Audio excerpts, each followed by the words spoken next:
Mga sangkay, papaano ginunaw ng ating Panginoong Diyos ang Sodoma at Gomora? Papaano tinupok ng apoy o pinaulanan ng apoy ng ating Panginoon? At gaano nga ba nakakakilabot ang pangyayaring iyon? At ano nga ba talaga ang pinaka-reason o pinaka-kasalanan?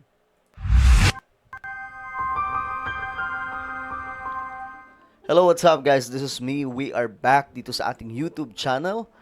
At eto nga po mga sangkay, maganda itong ating pag-uusapan ngayon sapagkat ito po ay napapanahon. Kung papansinin po natin mga sangkay, talagang lumalaganap na naman po ang mga pangyayari noong unang panahon mga sangkay, kumbaga na uulit na naman sa henerasyon po natin ngayon. Alright? Pag-usapan po natin kung ano ba talaga ang pinaka-reason kung bakit winasak, ginunaw ng Diyos ang Sodoma at Gomora. Alright? Anyway, bago tayo magpatuloy, sa mga hindi pa po dyan nakakapag-subscribe sa ating YouTube channel, makikita nyo po yung subscribe button sa baba ng video na to. I-click nyo lamang po yung subscribe, i-click ang bell, at i-click nyo po yung all. Sa mga nanonood po sa Facebook, i-follow nyo po yung ating Facebook page. Okay, guys. Sodoma at Gomora. Marahil alam po ng marami ang istoryang ito, ang syudad o mga syudad, mga sangkay na tinupok ng ating Panginoong Diyos. At alam nyo ba mga sangkay na ang disaster na ito ay katumbas o nagmamatch daw po sa isang volcanic disaster. Ito daw po talaga ang nangyari mga sangkay. Ngayon, tignan po natin itong commentary. Did you know Sodom's destruction matches volcanic disasters in other ancient cities? Genesis 19 describes fire and brimstone raining from heaven, burying cities instantly. Archaeologists found sulfur balls near the Dead Sea, matching biblical accounts. Ancient catastrophes were not random, but divine warnings recorded across history. Does geological evidence confirm biblical judgment? So, itong pangyayari mga sangkay, talagang naitala sa Biblia na nagpapatunay, mga sangkay, na may personal na galit ang Diyos sa mga bagay na ayaw niyang gawin ng tao. Alam po natin, mga sangkay, sasabihin po natin na God is love, mahal ng Diyos ang lahat ng tao. Totoo naman yun, mga sangkay. Pero hindi po ibig sabihin nun na dahil mahal ng Diyos ang tao, wala nang parusang matatanggap ang tao. Okay? Meron at meron pa rin. Kaya nga po may judgment ang ating Panginoon sa mga huling araw. Ngayon, mga sangkay, itong Sodoma at Gomora, ayon nga po sa biblical interpretation at maraming insights dito, itong lugar na ito, grabe ang kasalanan. Mga sangkay. At ayon po dito, the biblical account of Sodom and Gomorrah is recorded in Genesis chapter 18. Ayan po, dyan po nakasulat yan. Na kung saan may dalawang anghel na pumunta kay Abraham. And the Lord informed Abraham that the outcry against Sodom and Gomorrah is so great and their sin is so grievous. Ganun po katindi, mga sangkay, ang galit ng ating Panginoon sa dalawang syudad na ito. At ayon po dito, mga sangkay, si Abraham nanikluhod. Recorded po yan, mga sangkay, sa Genesis chapter 18 verse 20, na kung saan dito mababasa po natin na nireveal nga ng ating Panginoong Diyos sa pamamagitan po ng mga anghel itong mensahe ng ating Panginoon na galit nga po ang ating Panginoong Diyos sa Sodom at Gomorrah dahil sa mga matitinding kasalanan. At nai-record po sa verses ng 22 and 23 ang pakiusap ni Abraham sa ating Panginoon to have mercy on Sodom and Gomorrah. Dahil daw po may mga righteous people na naroon. At ito po, mga sangkay, ay ang kanyang pamangkin na si Lot kasama ang kanyang buong pamilya. Ayon po sa interpretasyon, mga sangkay, ng iba pang mga Bible scholars, itong Sodoma at Gomora ay isa pong mayamang mga syudad na kung saan naroon na po yung lahat ng layaw. Kung kaya't mga sangkay, masyado na po silang sumusuway sa ating Panginoong Diyos. Wala na silang pakialam sa kung ano man ang isipin ng marami. Ang importante, magawa nila ang kagustuhan ng kanilang laman. In Genesis chapter 19, mababasa po natin dito na may dalawang anghel na nag-disguise bilang isang tao at binisita po ang Sodoma at Gomora.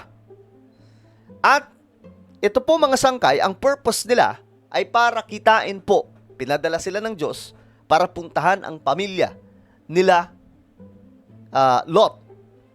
At ngayon mga sangkay, ang nangyari, sinabi po sa Bible na nakita po talaga mga sangkay ng mga anghel kung gaano katindi ang kasalanan nitong Sodoma at Gomora, gaano kalupit ang mga tao dito. Ayon po dito, before they had gone to bed, all the men from every part of the city of Sodom, both young and old, surrounded the house. Pinalibutan nila ang bahay nila Lot nung gabing yon. At alam nyo anong kanilang sinasabi? Sinigawan nila si Lot. Nasaan? Sabi dito, where are the men who came to you tonight? Ilabas nyo sila. At alam nyo ang kanilang kagustuhan? Ilabas nyo sila para makipagtalik kami sa kanila. Ganon po katindi ang tao noon sa Sodoma at Gomora. Ganon katindi ang immorality, ang homosexual sa Sodoma at Gomora. The angels proceeded to blind. So ang nangyari mga sangkay, binulag ng mga anghel ang mga taong ito, mga kalalakihang ito na nakapalibot sa tahanan ni Lot. At sinabihan ang pamilya ni Lot na umalis na sa siyudad. The wrath of God was about to fall. Ang parusa, ang judgment ng ating Panginoong Diyos ay bubuhos na. At ayun na nga po mga sangkay ang nangyari, si Lot at ang kanyang pamilya ay umalis. Then, nangyari ang pag-ulan ng apoy mula sa langit at tinupok po ang buong syudad. Ayon po sa Bible, the Lord rained down burning sulfur on Sodom and Gomorrah from the Lord out of the heavens. So, ayun po, mga sangkay ang nangyari. Tinupok ang dalawang syudad na ito ayon po sa Bible. Ngayon mga sangkay, ang tanong dito, ano ba talaga ang kasalanan ng Sodoma at Gomora? According to Genesis chapter 19, the sin involved homosexuality. Alam niyo mga sangkay, nakatala po sa Ezekiel chapter 16 ang iba't ibang kasalanan ng Sodoma at Gomora. Nandun na yung pride, makasarili, wala nang paggalang sa isa't isa. Lahat po, mga sangkay, ng kasalanan naroon na. Pero, ang pinaka matindi talaga nila o pinaka-sentro ng kasalanan nila ay ang homosexuality. Ayon po sa Bible, Sodom, ayon po sa recorded ng Biblia, mga sangkay, at interpretasyon ng maraming Bible scholars, Sodom and Gomorrah were guilty of many other sins. So, maraming kasalanan doon. But, homosexuality was the principal reason God poured fiery sulfur on the cities, completely destroying them and all of their inhabitants. Ganun po katindi mga sangkay. Ngayon, alam nyo, kung titingnan po ninyo sa yung pinakalokasyon na ito, makikita nyo rin po talaga ang Sodoma at Gomorrah dahil ang buong paligid po, nandun po yung mga ebidensya. To this day, ayon po dito, the area where Sodom and Gomorrah were located remains desolate. Wasteland.